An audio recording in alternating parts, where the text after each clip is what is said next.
नमस्कार. माझ्या या चॅनलवर मी तुम्हा सगळ्यांचं मनापासून स्वागत करते.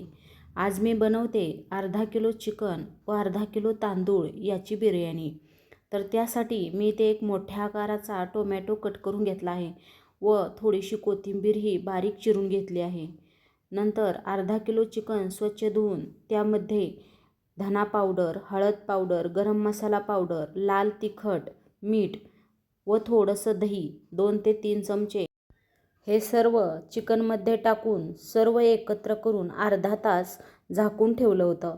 त्यानंतर 3 मध्यम आकाराचे कांदे उभ्या आकारात कट करून घेतले व तेलामध्ये छान गुलाबी रंग येईपर्यंत परतून घेतले. नंतर 10 ते 15 लसूण पाकळ्या व थोडंसं अद्रक ठेचून यामध्ये टाकून 1 मिनिट छान परतून घेणार आहे. तर तुम्हीसुद्धा अशा सोप्या पद्धतीने बिर्याणी करून पहा व हा व्हिडिओ आवडला तर प्लीज माझ्या चॅनलला लाईक, शेअर व सबस्क्राईब करायला विसरू नका. अशा पद्धतीने बिर्याणी केली तरीसुद्धा अतिशय छान होते. कमी वेळात होणारी झटपट रेसिपी व खायलाही तेवढीच छान लागणारी अशी ही बिर्याणी आहे. आता आपला इथे कांदा परतून होतोय तोपर्यंत बाजूला एका पातेल्यात पाणी गरम करायला ठेवायचं आहे. आता मला लागेल एवढ्या प्रमाणात मी पाणी घेतलं आहे. मी इथे 1 तांब्याभर पाणी गरम करायला ठेवलं आहे.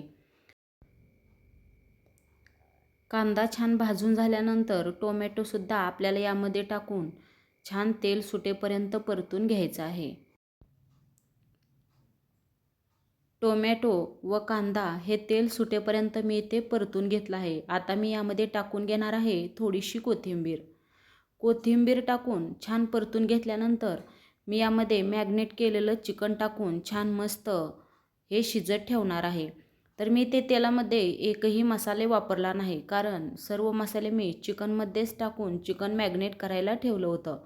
त्यामुळे मी अशा प्रकारे इथे चिकन टाकून छान मस्त हे परतून घेते.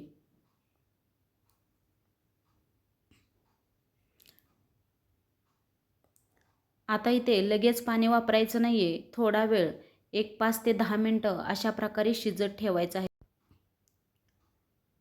त्यानंतर 5 ते 10 मिनिटांनी थोडंसं गरम पाणी टाकून 20 मिनिट अशा प्रकारे शिजवून घ्यायचं आहे.